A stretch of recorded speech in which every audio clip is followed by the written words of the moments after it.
Irmãos, nós estaremos iniciando uma pequena série a respeito do casamento.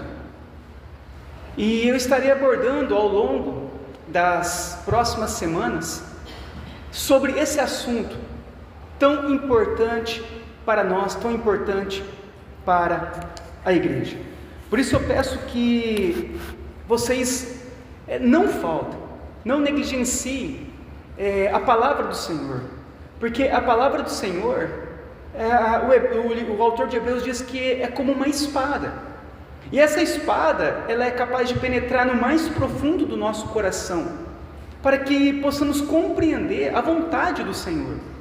Se nós não buscarmos a palavra do Senhor, se nós não meditarmos na palavra, se nós não sermos instruídos na palavra, nós continuaremos vivendo conforme a nossa própria vontade, e no fim, nós sabemos que não chegaremos ao destino final, que é a cidade celestial. Por isso nós precisamos que o Senhor fale ao nosso coração através da palavra dele. Por isso, estejam participando das demais reuniões, para nós não perdermos a sequência desse estudo.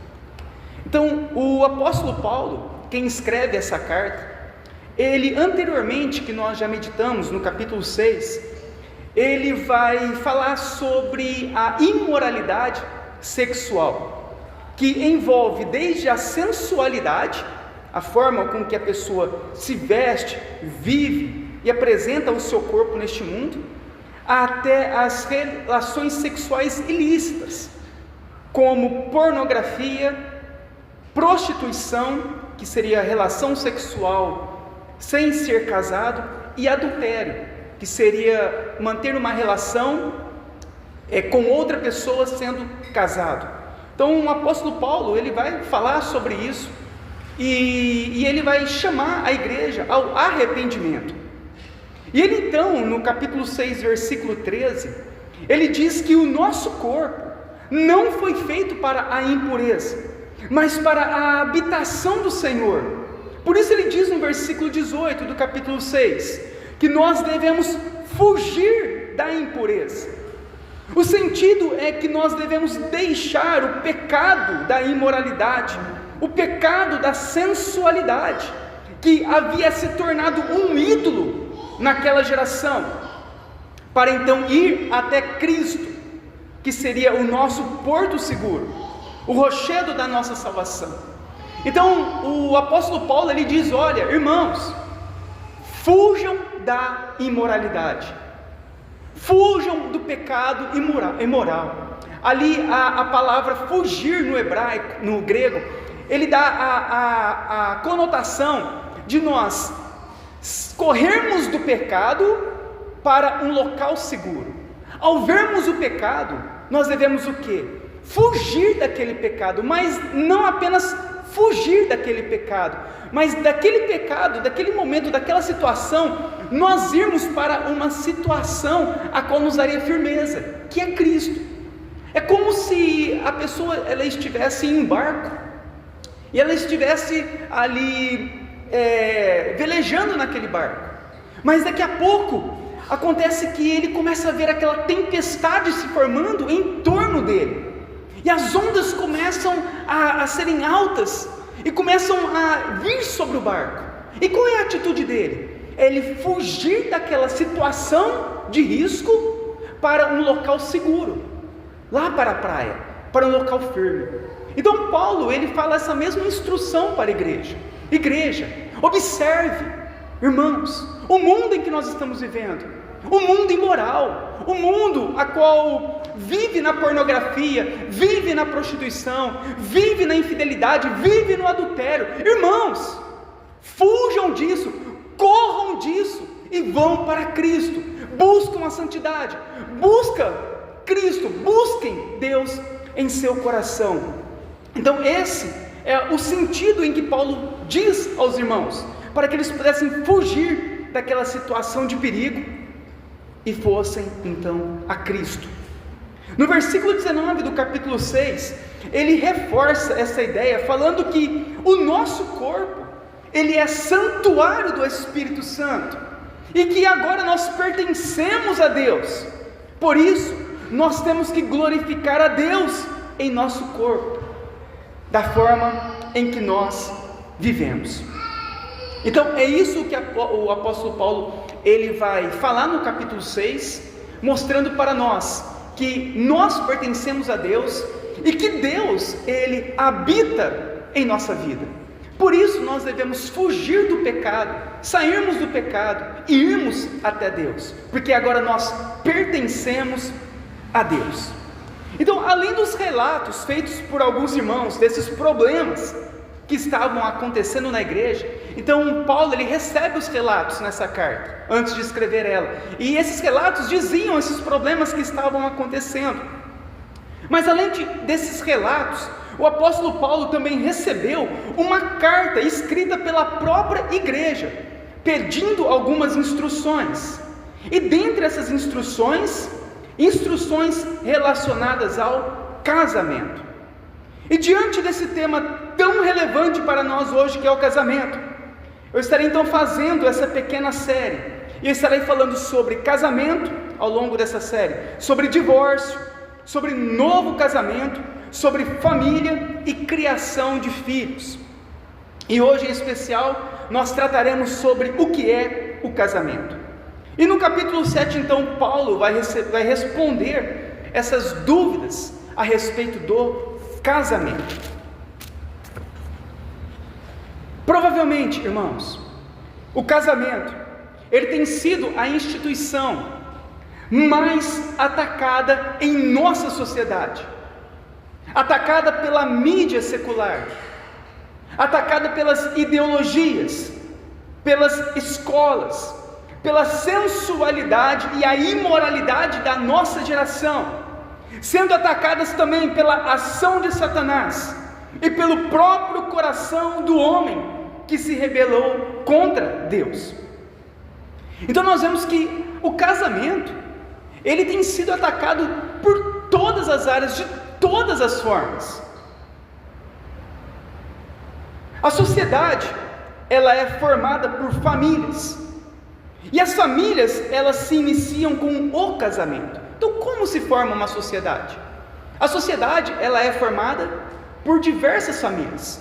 Olha a nossa cidade, cada casa ali existe uma família, e essa família que está em cada uma das casas da nossa cidade, elas se formaram a partir do casamento. As pessoas se casaram e formaram então uma família. Então a sociedade nossa, ela é formada por famílias que deram início a partir do casamento.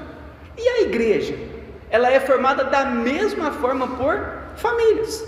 Olha para nós, quantas famílias não estão reunidas hoje aqui neste lugar? Então a igreja também ela é constituída, formada por famílias, e todas as nossas famílias elas vieram de um casamento.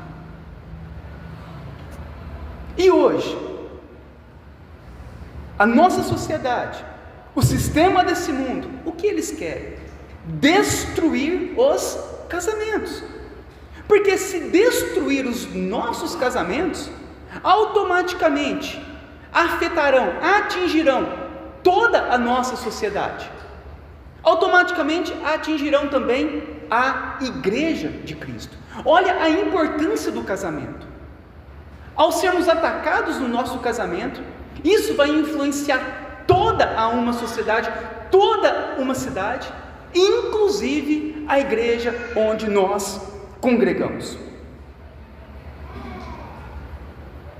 Agora nós precisamos de entender que a igreja, ela é a única instituição que pode trazer luz às trevas que nós estamos vivendo nesse tempo, nesse mundo, nessa geração. Somente a igreja, ela detém os mandamentos, as leis. É a igreja quem conhece os ensinamentos e as doutrinas. Então é por meio da igreja, é a igreja em que sustentará uma sociedade caída, uma nação caída. Olha a importância a qual Deus colocou a todos nós. Em meio a uma crise geral nas famílias e no casamento, Deus levantou um povo para ser um povo fiel a Ele, para ser um povo que vai se manter em seus mandamentos, um povo que vai conhecer as Escrituras, as leis de Deus, para que a chama do Senhor mantenha-se acesa em nossa geração, para que a luz de Cristo brilhe naqueles que estão vivendo na escuridão desse mundo. É por isso que é tão importante nós todos zelarmos e cuidarmos do nosso casamento. Essa é a responsabilidade que Deus colocou em todos nós que somos casados, que temos uma família. E diante disso, o que nós precisamos de saber é o que é o casamento. Às vezes nós estamos casados, ou ouvimos falar sobre casamento, ou jovens ouvem falar sobre o casamento, mas não sabem o que é o casamento.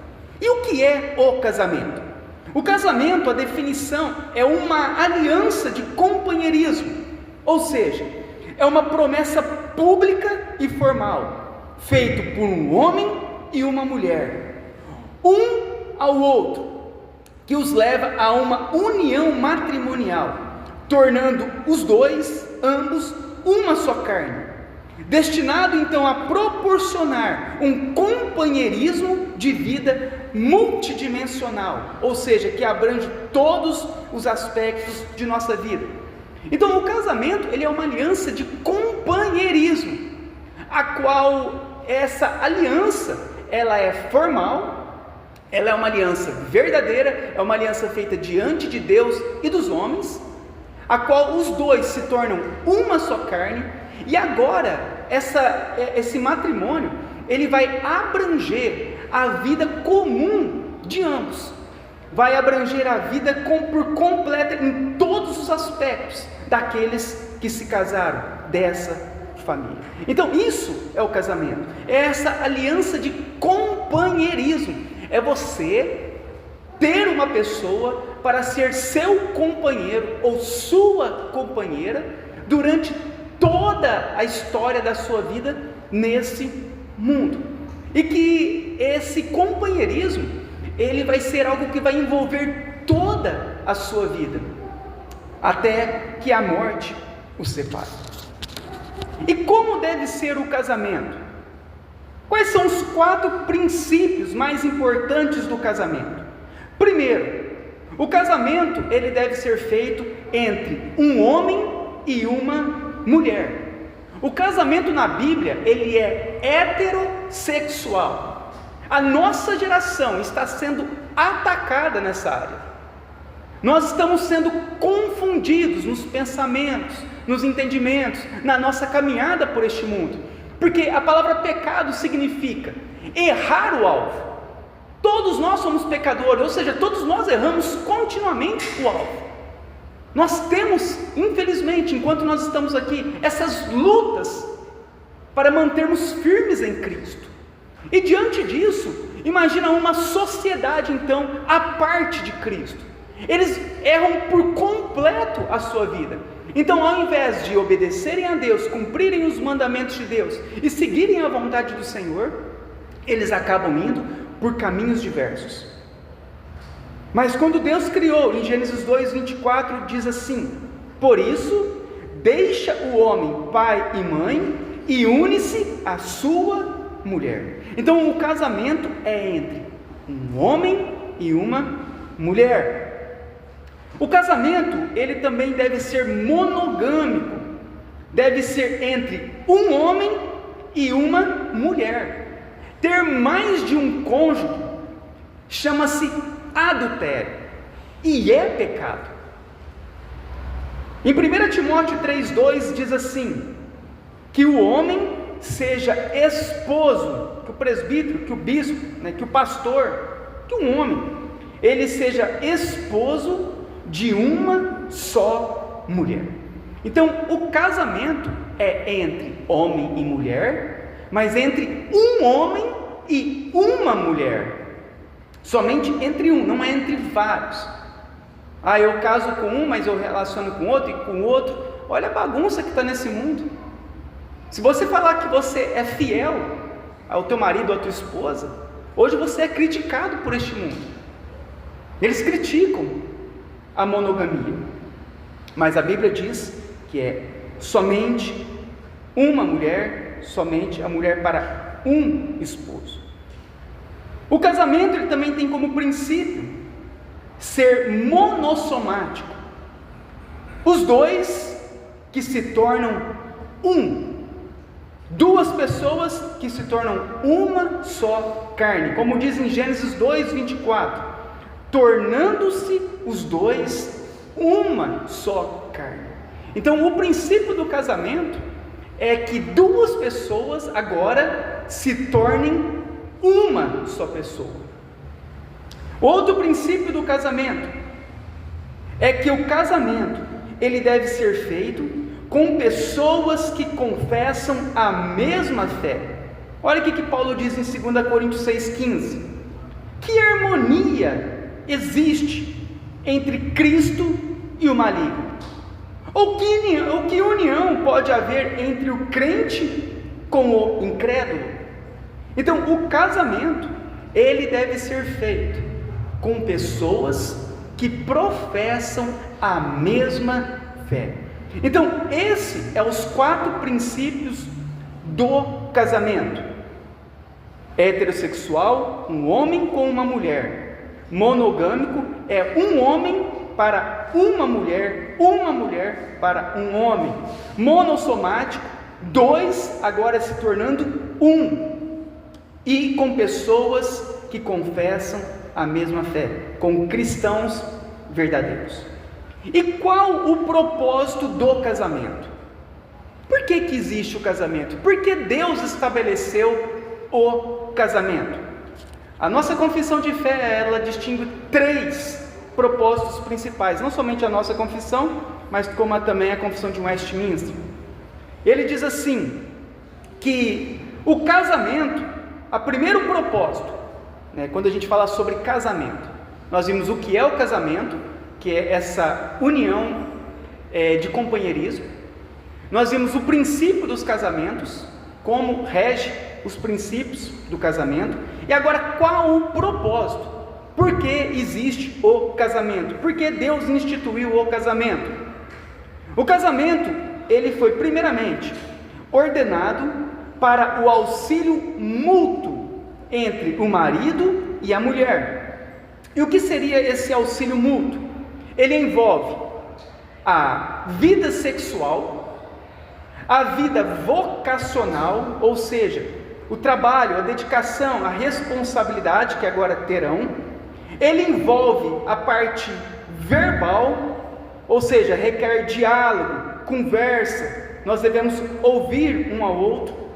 Emocional, envolve sentimento, tristeza, alegria, sofrimento, amor e carinho. Então, o primeiro propósito do casamento é o auxílio mútuo de vida nesse mundo. É um ajudando o outro a viver nesse mundo.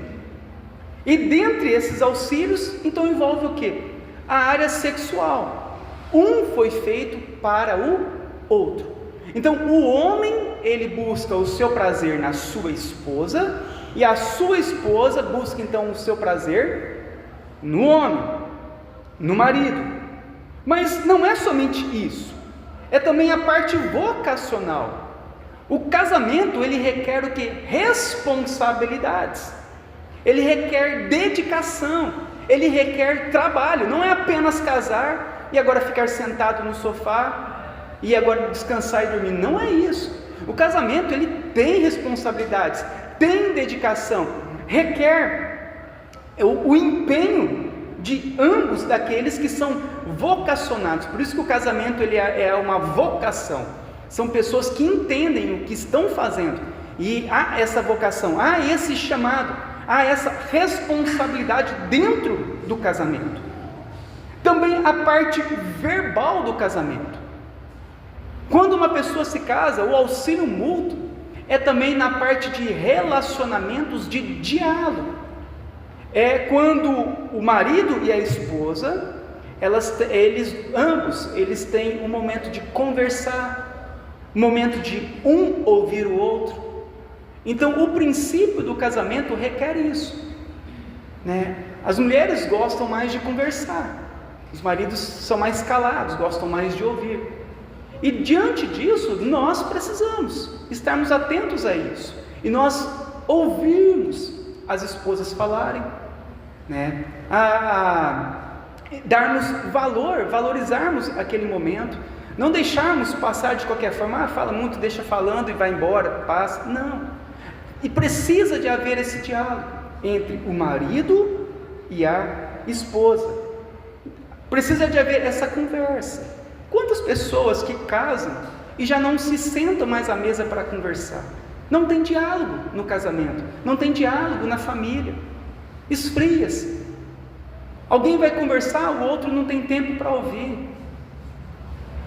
Então o casamento, ele envolve isso. Quando Deus fez o casamento, Ele fez para que houvesse esse companheirismo.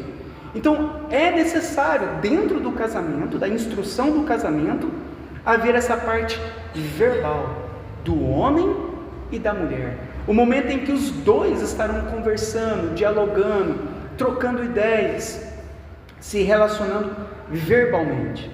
E também envolve a parte, esse auxílio envolve a parte emocional, o sentimento, o amor, o momento de tristeza em que um está passando, o momento do sofrimento em que o outro está atravessando, mas também o momento de alegria, momento de bênção em que o outro está também passando. Então o casamento, quando diz que Deus fez o homem para a mulher para auxiliar o homem, esse auxílio envolve também entre ambos essa parte emocional. Um vai ajudar o outro na parte emocional que esteja atravessando, seja um momento de luto, seja um momento de uma enfermidade, de uma doença. Você ter alguém ao teu lado te ajudando, te levantando para você não desistir.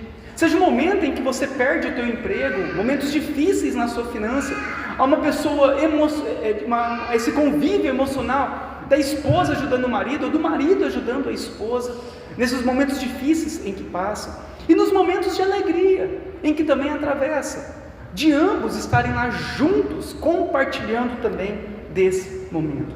Então, quando Deus fez o propósito inicial do casamento, é isso, os dois serem companheiros em todas essas áreas, serem companheiros na parte sexual, serem companheiros de um trabalhar junto com o outro, um ajudar o outro, serem companheiros de um poder conversar, dialogar com o outro, e serem então também envolvidos sentimentalmente em todos os âmbitos de sua vida. Esse seria o primeiro propósito.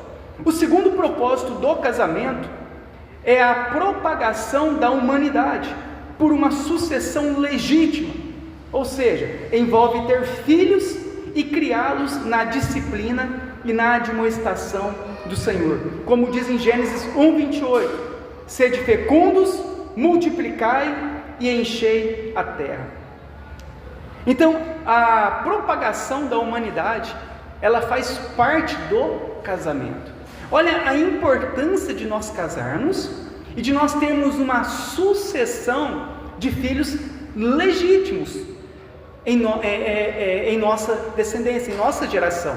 Imagina se não tivesse o casamento e todos se relacionando com todos. Você vê a perdição que seria o mundo. Então Deus estabeleceu tudo da forma correta, a sucessão familiar, ali a criação dos filhos. Então o outro propósito é esse, envolve ter filhos. E hoje a nossa sociedade, eles dizem que ter filhos é algo mau, é algo que custa muito caro, é algo que leva muito tempo. Eles colocam dificuldades e impedimentos em ter filhos, e isso vai totalmente contra o que as Escrituras dizem, porque o filho é bênção do Senhor, é a herança do Senhor para nós, para os pais. Por isso a importância de nós termos filhos, A importância de nós entendermos que o filho é algo bom, mesmo que a sociedade diz que não, né? Que querem abortar, que querem dar o fim à família, que querem dar o fim ao casamento, querem dar o filho à nossa sucessão legítima. Mas a Bíblia diz que o propósito do casamento é ter filhos. Por isso você que pretende casar, ou você que é casado, você tem que entender isso, que você precisa procriar, que você precisa de ter filhos, para você passar a sucessão da palavra de Deus para o teu filho, para a tua família. E o terceiro propósito principal do casamento é a prevenção da impureza, ou seja, para nós não vivermos enlaçados em pecados sexuais, e sim podermos nos satisfazer sexualmente de forma legítima. Então, quando Deus ele cria o casamento para evitar, para prevenir da impureza, da imoralidade. O tempo em que nós estamos vivendo na nossa sociedade, pela proibição, entre aspas, do casamento, ou a desvalorização do casamento, o que nós vemos aumentar? A imoralidade. Por que são tão imorais? Porque ninguém quer casar. Os que estão casados querem se separar e querem viver vidas de solteiro. E por que eles pensam assim, ou por que eles desejam assim?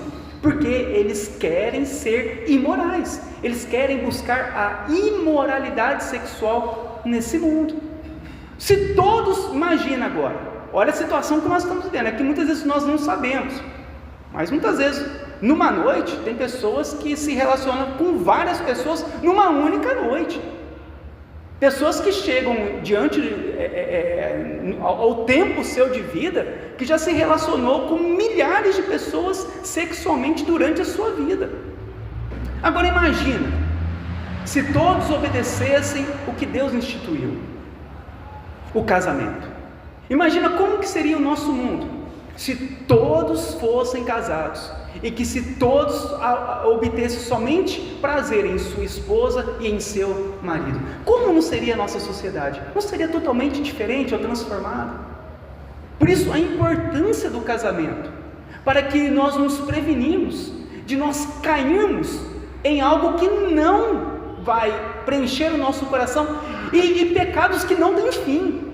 Pessoas que começam a se envolver com a imoralidade, ela caminha por um caminho terrível, e para ela voltar ao caminho certo é muito difícil. Poucos conseguem se libertar da imoralidade. Por isso que Deus ele institui o casamento. Por isso é tão importante para a nossa geração preparar os nossos filhos para o casamento. Para quê? Para que a nossa semente ela permaneça uma semente santa em uma geração totalmente depravada. Então vamos lá no versículo 7, no capítulo 7, no versículo 1.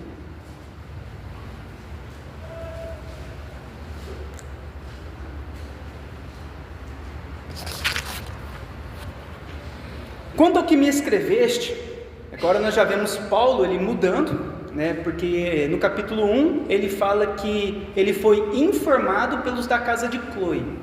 Agora no capítulo 7, ele agora vai responder a uma carta em que a igreja de Corinto havia escrito para ele. Então ele agora vai responder a partir do capítulo 7 as dúvidas que estavam escritas, né, naquela carta em que enviaram para Paulo. Então ele diz: quanto ao que me escreveste, é bom que o homem não toque em mulher. Vamos entender. É bom que o homem não toque em mulher. A expressão não toque em mulher é um eufemismo para ato sexual. O que estava acontecendo nessa época? Havia uma imoralidade muito grande em Corinto. Havia uma igreja, um templo pagão de Afrodite. Só nesse templo, lá em Corinto, haviam mais de 1000 prostitutas cultuais. Olha aqui, a pessoa ia lá para cultuar o seu Deus, se relacionando com uma prostituta. E isso era comum naquela sociedade, todos faziam isso, todos iam naquele templo, todos cultuavam dessa forma, se prostituindo, era terrível. E diante disso, muitos irmãos se converteram naquela cidade pervertida.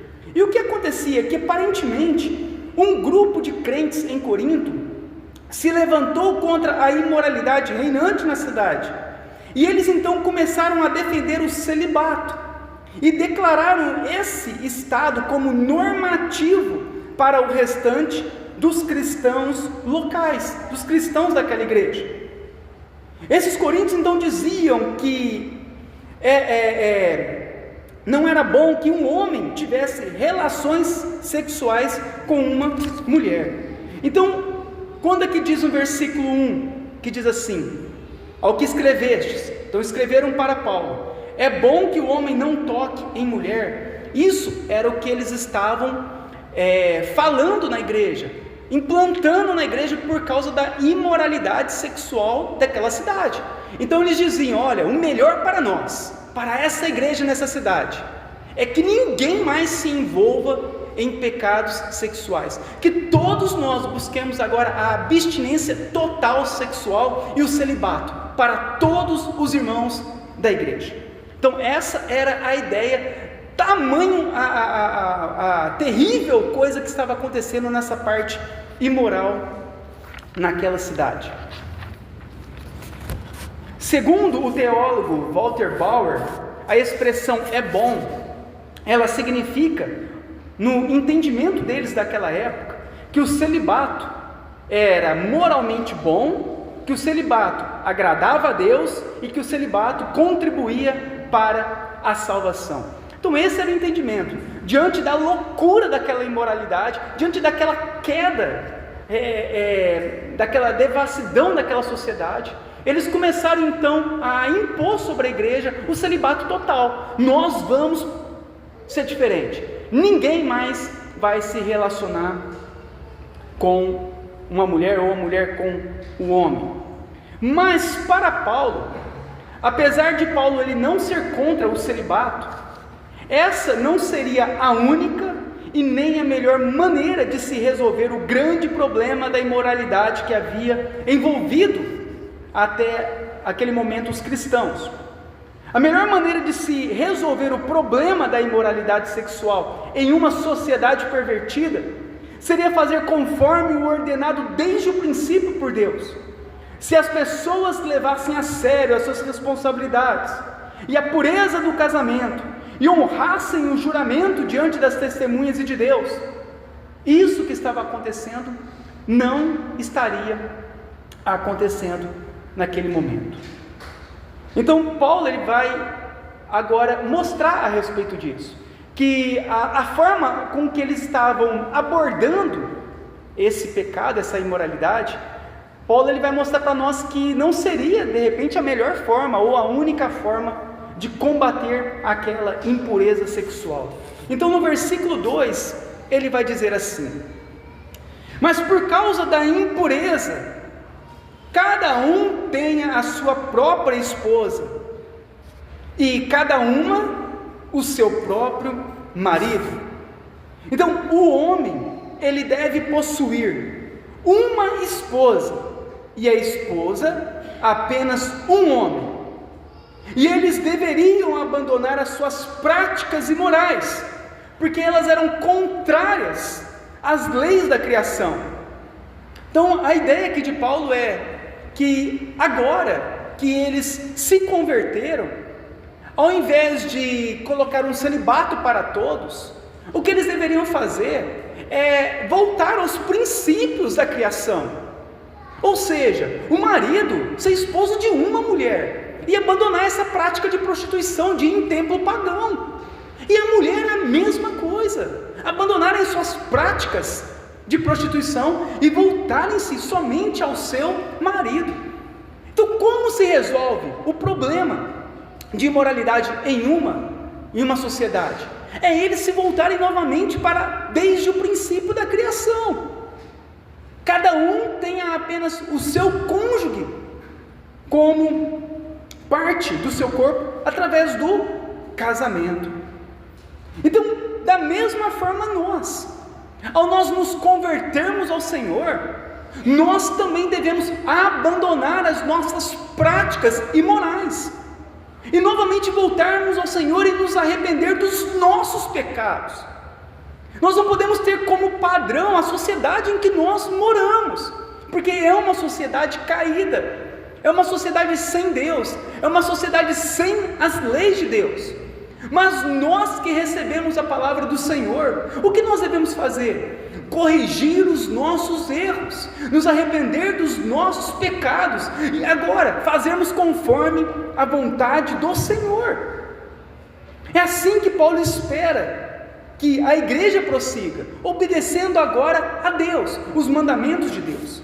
Então no versículo 3 ele diz: o marido conceda à esposa o que lhe é devido, também semelhantemente a esposa ao seu marido.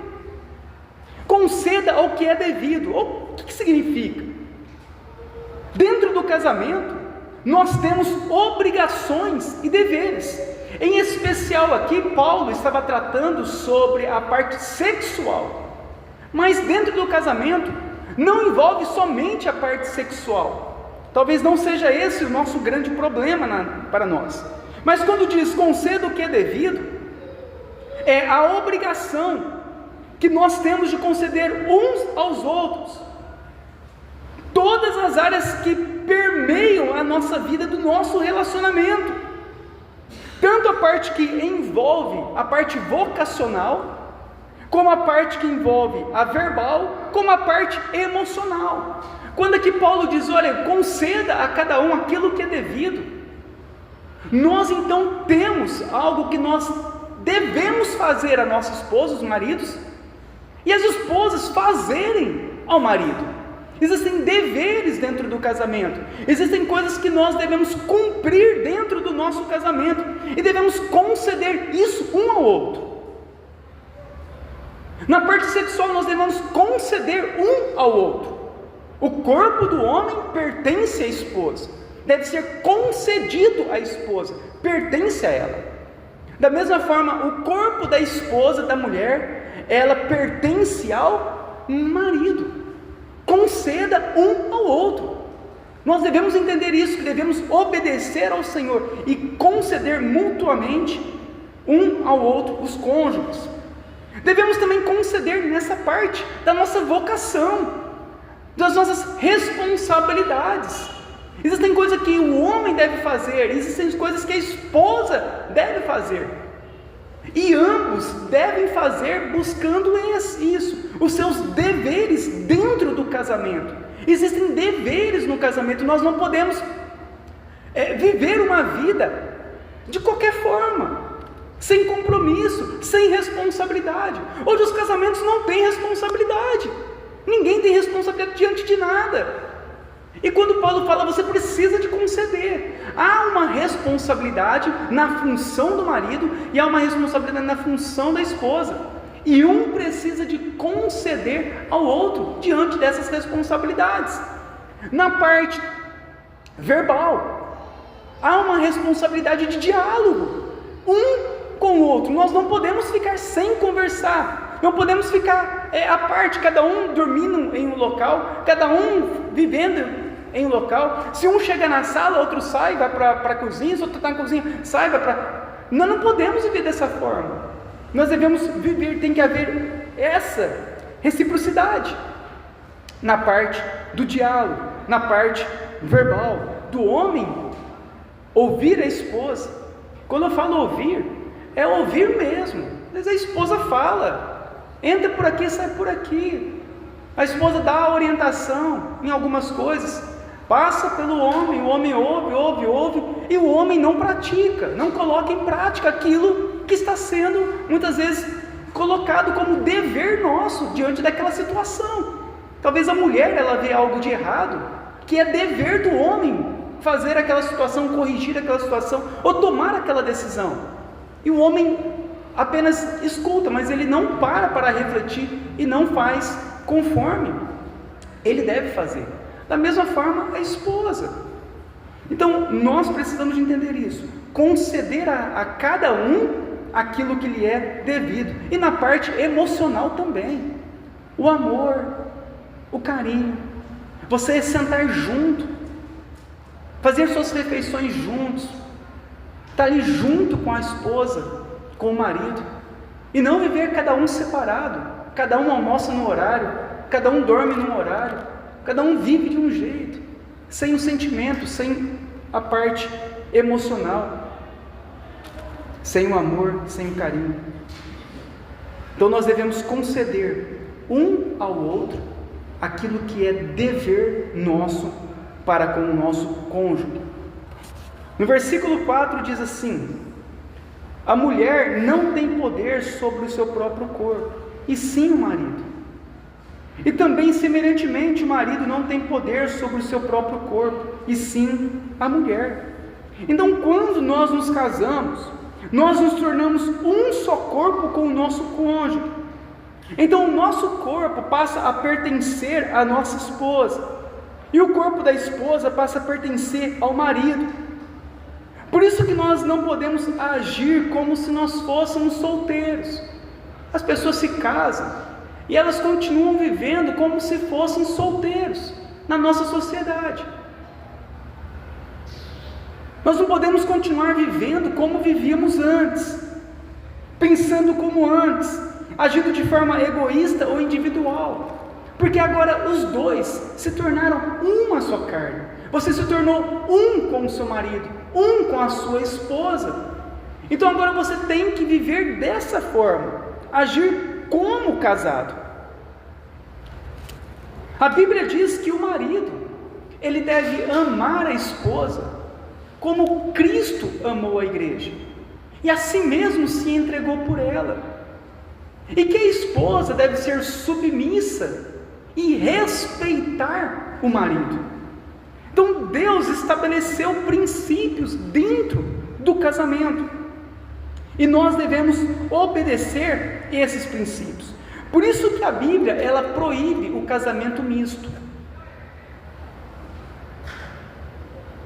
de um crente com um não crente, de um que tem a fé em Cristo, de outro que não tem a fé em Cristo. Porque o incrédulo, ele buscará somente os seus direitos, e nunca se sujeitará aos deveres como Deus ordena. O incrédulo, ele vai sempre buscar os seus direitos, e nunca os seus deveres diante de Deus. Por isso que a Bíblia, ela nos orienta a isso, a nós não nos relacionarmos, nós não nos casarmos com ímpios, com pessoas que não têm a mesma fé, porque não vai dar certo. O marido, ele precisa de amar a esposa como Cristo amou a igreja, e ele sendo incrédulo, infiel a Deus, ele nunca será fiel a você, ele nunca te respeitará, ele nunca vai te amar como Cristo amou a igreja. Isso seria impossível de acontecer, de um ímpio ter um relacionamento dessa forma. Da mesma forma a mulher, o homem buscar uma mulher ímpia, a mulher que não teme a Deus, nunca temerá o marido, porque o princípio do temor inicia-se com Deus. Uma mulher que não teme a Deus, ela não vai respeitar o marido, ela não vai ser submissa ao marido. E o que nós vamos ver acontecer? Os casamentos sendo desfeitos, porque não dá certo o ímpio buscar, aquele que tem fé, buscar, o crente buscar o infiel, o incrédulo, para se relacionar. É por isso que a Bíblia mostra para nós, porque ambos vão se tornar uma só carne. Como você poderá se tornar uma carne com um incrédulo? Ele não vai ser fiel a você, ele vai te trair. O mundo é corrompido, ele não vai te tratar como você deve ser tratada, porque ele não tem os princípios de Deus. É por isso que nós devemos buscar esses princípios até para o nosso próprio, para aqueles que são solteiros se casarem. E é isso que Paulo, ele torna aqui para nós. Nós devemos nos atentar a esses detalhes em que Paulo, ele vai nos ensinando. Nós, os cristãos, o que acontece?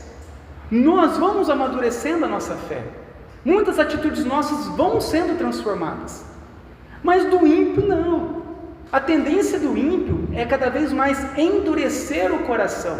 Vocês podem começar a ter um relacionamento e parece tudo em flores, tudo muito bom, mas com o tempo, você que é cristão, Deus vai amadurecendo o teu coração, endireitando os teus caminhos.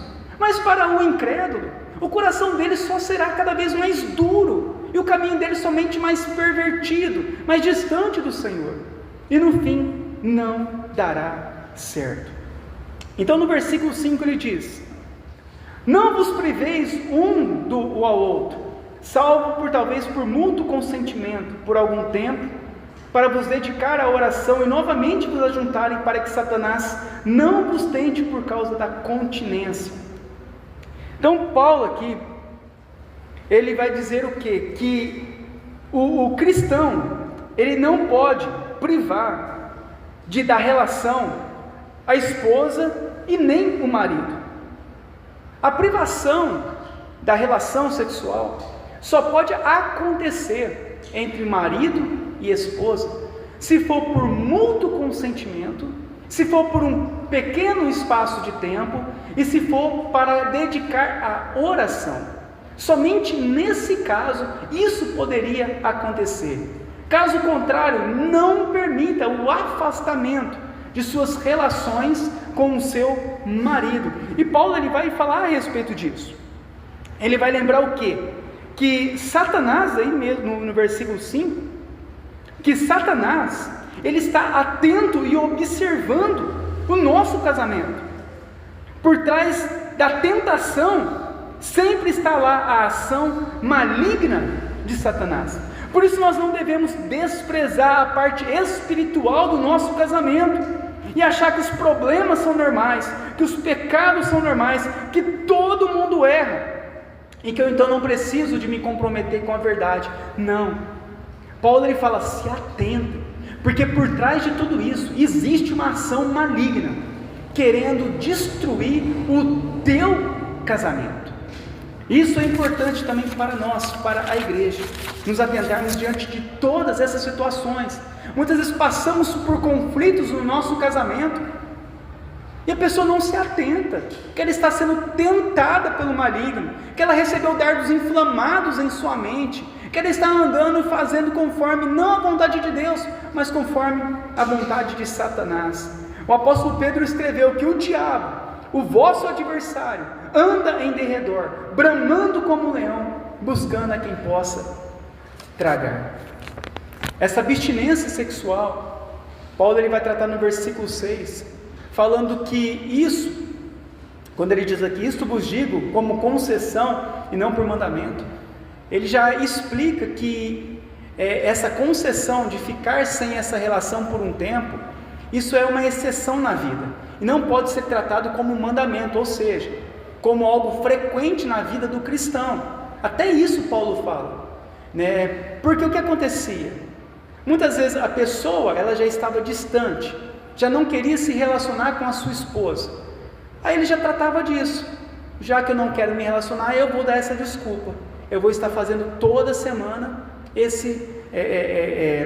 essa consagração de oração, e ia tornando isso nos casamentos. E Paulo fala que isso não deveria acontecer. Caso acontecesse de ambos ficarem por algum pequeno espaço de tempo sem essa relação, que isso não fosse algo rotineiro, mas algo esporádico. Se acontecer, se precisar, assim poderia fazer. No versículo 7 ao 9, para nós encerrarmos, diz assim: quero que todos os homens sejam tais como também eu sou. No entanto, cada um tem de Deus o seu próprio dom. Um, na verdade, de um modo, outro de outro.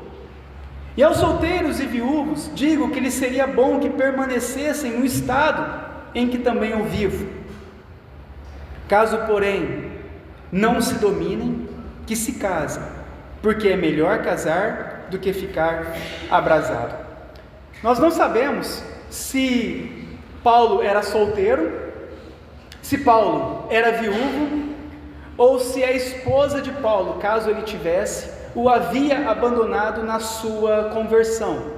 Existem essas 3 possibilidades: ou ele foi solteiro, ou ele foi viúvo, ou a esposa dele o abandonou quando ele se converteu, ela não quis viver com ele, Talvez se ela era judeia, caso isso aconteça, e ela não aceitou a fé de Paulo e abandonou a ele.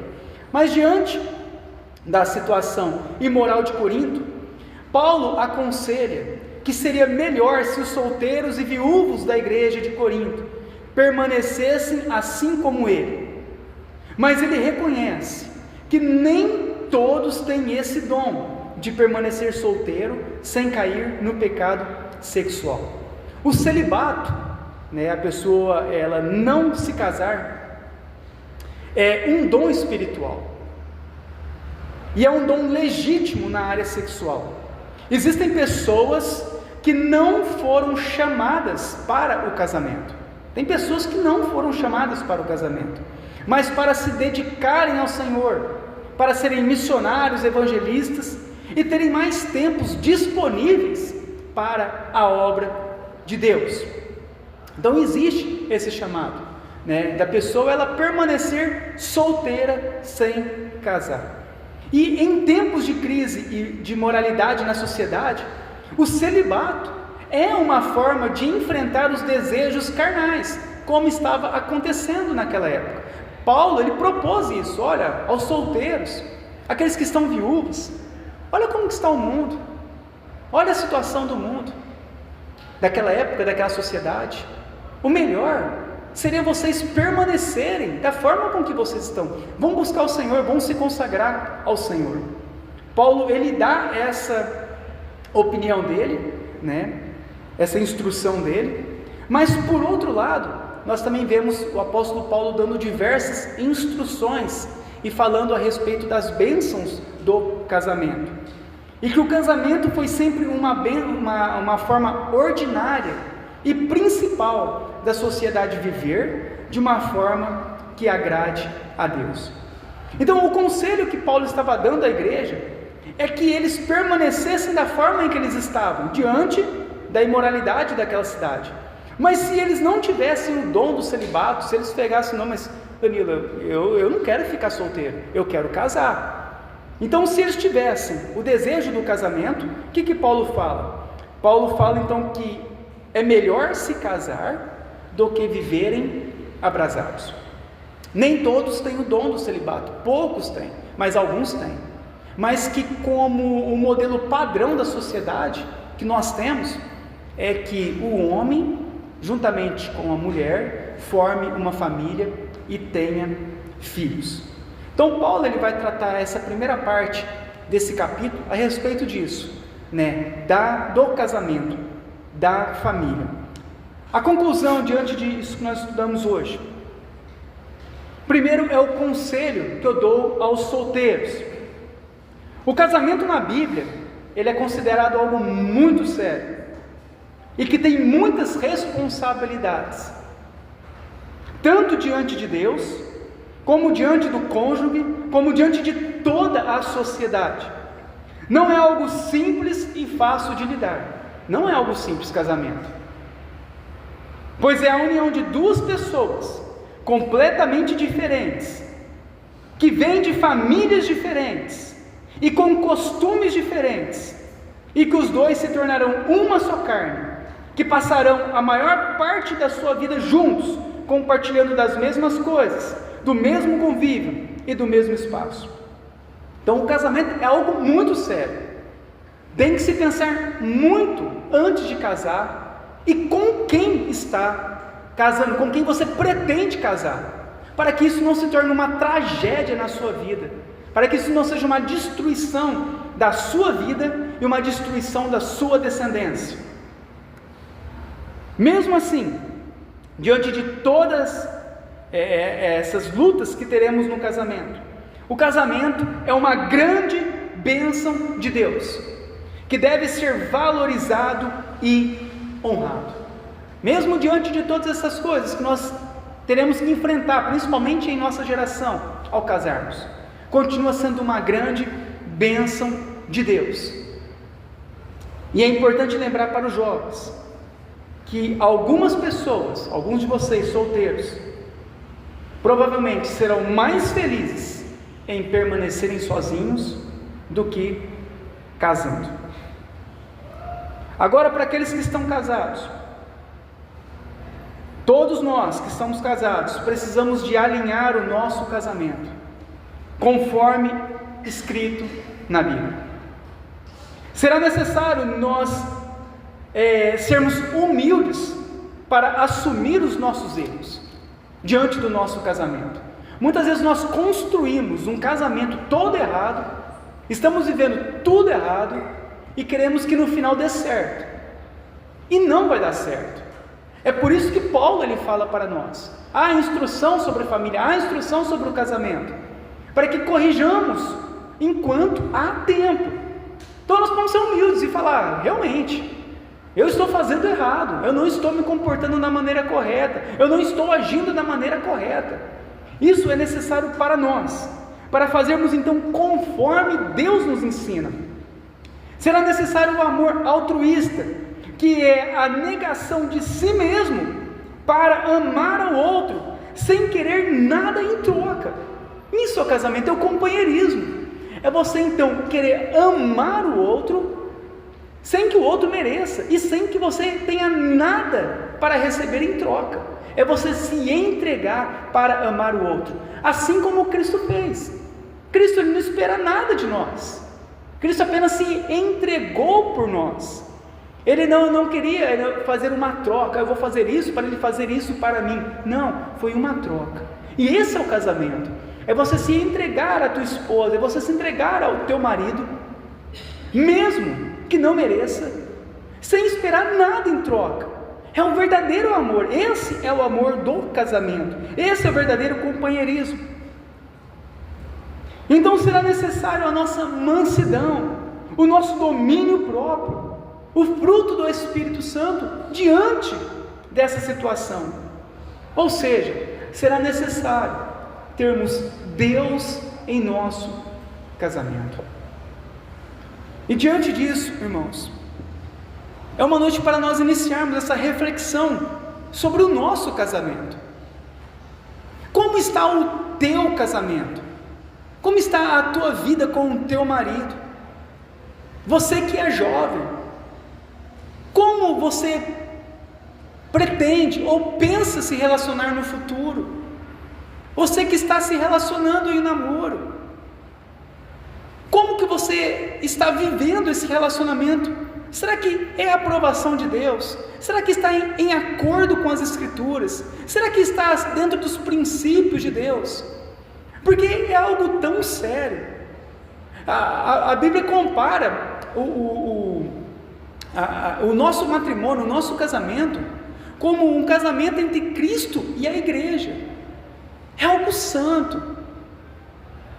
E nós devemos buscar essa santidade em nossos relacionamentos, em nossa vida, porque nós sabemos, se nós não ouvirmos a Deus, não dará certo. Assim sempre aconteceu, tanto na Bíblia como no nosso dia a dia. Pessoas que continuam obstinadas em seus pecados, obstinadas em seguir o seu próprio caminho. Chegará um momento que não dará certo. Por isso nós precisamos de nos arrepender, precisamos de olhar para o nosso coração e de nos voltarmos ao Senhor e pedirmos ao Senhor. Talvez você chegou aqui com o teu casamento por um fio, querendo já, pensando em divórcio.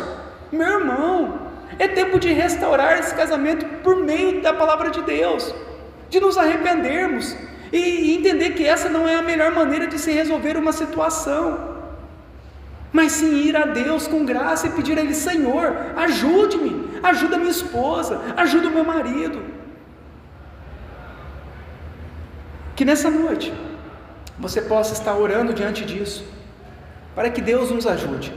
Todos nós precisamos dessa graça do Senhor. Vamos orar.